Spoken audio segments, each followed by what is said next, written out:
At 90 years old, many expect life to slow down, but I've learned a secret that keeps my spirit vibrant and my mind keen: the power of lifelong learning. It's what transforms every day into a new adventure. Look around my living room. You'll see books, half-finished crafts, notes from online courses. These aren't just hobbies. They are the evidence of a mind always seeking, always growing. It's not simply about accumulating knowledge. It's about the endless possibilities learning unlocks for true fulfillment. Age is never a barrier to new discoveries, only a new perspective from which to make them. I often think of my mind as a garden. If you stop planting seeds, stop tending to the soil, what happens? Weeds take over, or it becomes barren. But if you consistently plant new ideas, nurture your curiosities, and care for your mental space, your garden thrives. It blossoms with wisdom, creativity, and joy. Neglect leads to stagnation, yes, but continuous learning brings vibrant, beautiful growth. It keeps your inner landscape rich, fertile, and alive. No matter how many seasons you've seen, never stop planting. Music fades in gently, reflective. I'm often asked how I keep my mind so active. The truth is, it's not about grand gestures. It's about curiosity, woven into every single day. Right now, as I prepare my simple breakfast, I'm listening to a podcast about local history. It's a small thing, but it sparks new thoughts. Or sometimes, I'll just sit by the window and observe the birds, then look them up online later. Learning doesn't need to be a big project. It just needs an open mind, ready to find wonder in the ordinary. These little moments keep the mind nimble. Music continues, perhaps a slightly more upbeat, encouraging tone. Don't think you're too old to pick up a new skill. I'm currently attempting a new knitting stitch, one that looks quite intricate. My fingers aren't as quick as they once were, and sometimes I fumble, pulling out rows more often than I finish them. But that initial struggle, that lighthearted challenge, is exactly where the magic happens. Every time I figure out a twist or a turn, I feel a little spark, a sense of quiet triumph. Learning a new skill, no matter how small, builds new pathways in your brain, you see. It reminds you that you are capable of growth, of mastery, and that feeling, that's pure joy. Music softens, becomes more serene. But if there's one companion that has never failed me, it's books. My reading nook here is a sanctuary. From thrilling mysteries to deep dives into philosophy, or even learning about gardening techniques, books have been my constant teachers. They expand my world from this very chair, offering new perspectives and challenging old ideas. Reading isn't just about absorbing facts. It's about connecting with other minds, finding solace, and keeping your own thoughts sharp. A good book is like a conversation with a wise friend, always there to offer comfort, insight, or a fresh way of seeing things. It is, quite simply, non-negotiable for a vibrant mind. Your body and brain are not separate entities. They are partners in this dance of life. At 90, I've learned that tending to one nurtures the other. I stretch gently each morning, right here on my yoga mat, letting the sun warm my skin. It's not about grand athletic feats, no, but consistent, gentle movement. Learning about my own physiology taught me that even simple walking or light stretching sends fresh blood and oxygen to your brain, like watering a thirsty garden. It clears the fog, sharpens your focus, and is a profound act of self-care. Move your body, and your mind will follow. What you eat truly feeds your mind. For years, I just ate what was convenient, not truly understanding the science. But learning about nutrition transformed my energy and my clarity of thought. Now I see my kitchen as a laboratory for brain health. Simple shifts like choosing vibrant, colorful vegetables and fresh fruits, or understanding the power of good fats, make all the difference. You don't need complicated diets. Just learn the basics of what truly nourishes your cells. Improve your food quality, and you'll nourish not just your body, but the very engine of your intellect. In a world that often feels too loud, too busy, learning to be present is a profound skill.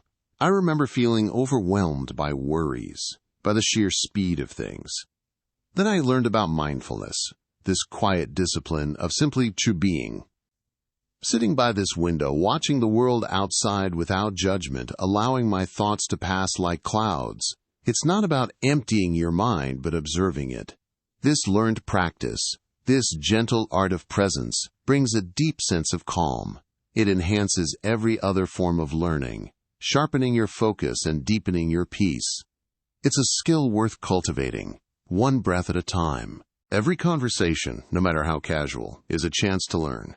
I'm 90, and I've learned to listen not just to respond, but to understand. When I'm on a video call with my granddaughter, I don't just hear her words. I try to hear the experiences behind them, ask open-ended questions, really hear the answers. Everyone you meet holds a library of experiences and perspectives you've never encountered. This active listening, this intentional engagement, is a learned skill.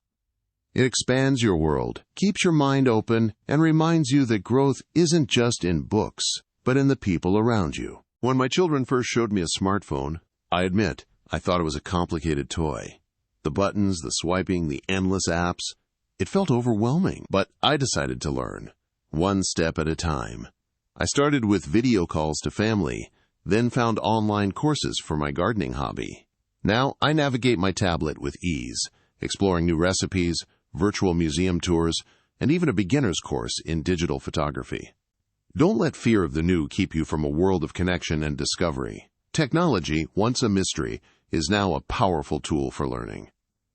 It keeps my mind agile and my world expansive. Life isn't always sunshine and gentle breezes. I've faced losses, disappointments, and moments that tested my very spirit. Those were the hardest lessons, but perhaps the most profound. When my husband passed, the grief was immense, but I learned through that pain how resilient the human heart can be, how to find strength in quiet moments, and how to adapt to a life completely changed. True learning isn't just about gaining knowledge, it's about gaining wisdom from adversity. Each challenge, each setback, teaches you something vital about yourself and the world. It builds a quiet strength that carries you forward. Many years ago, the idea of retirement felt like an ending, a quiet slowing down. But I've learned that life, if you let it, is an endless series of beginnings. After 65, I found my deepest purpose not in stopping, but in sharing what I'd learned. Whether it's teaching a simple craft at the community center, reading aloud to eager young faces, or tending to our neighborhood garden, every act of contribution becomes a lesson in itself. It's a joy, you see, to apply your wisdom not just for yourself, but to light up someone else's path. Retirement isn't a final chapter. It's a vibrant new book waiting to be written, filled with growth and giving. The greatest lessons, I've found, aren't just in what you take in, but in what you give out. Sharing your wisdom with a younger generation, whether a grandchild or a mentee, isn't simply teaching. It's a profound form of learning.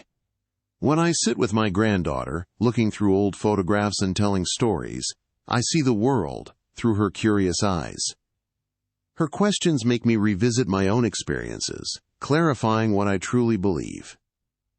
That act of passing on knowledge, of connecting generations, solidifies your own understanding. It creates a legacy, not of things, but of shared wisdom and connection. Don't underestimate the power of your stories, your experiences, your learned truths. They are priceless gifts. Your journey has given you a unique perspective, and someone out there is waiting to learn from it. Soft lighting, a sweeping shot of the view. Then Eleanor's serene face, silhouetted against a bright window. Subtle, reflective music plays. Even at 90, the world feels vast. I look out at this garden, this landscape, and I know there are countless wonders still to discover. New ideas, new skills, new ways of understanding. The joy of endless discovery isn't something that fades with age. It only deepens. Every question you ask, every bit of knowledge you seek out, plants another seed in your mind. It keeps your spirit young, your perspective wide. There's a beautiful, quiet thrill in knowing you'll never run out of things to learn. It keeps you connected, keeps you curious, keeps you alive. An inquiring mind finds beauty in every corner of life, and that, my dear friends, is a gift that truly keeps on giving. Eleanor is back in her original spot in the living room, facing the camera directly, a confident and warm smile, direct eye contact. Your journey is yours alone. Your pace, your interests, your unique path. Don't let anyone tell you it's too late to start learning, or that your curiosities aren't important. They are. This power of lifelong learning, it's not about grand academic achievements. It's about the daily commitment to growth. It's about deciding, right now, to plant your first seed. Whether it's a new recipe, a forgotten language, or simply observing the world around you with fresh eyes. Just begin. Hold on her confident expression. The background is simple, focusing attention on her. If this wisdom has resonated with you, if you're ready to embrace your own unwritten chapters, then please leave a comment below and let me know what you're curious about. Subscribe to the channel for more conversations on living a full, vibrant life, no matter your age. Your journey of discovery starts today.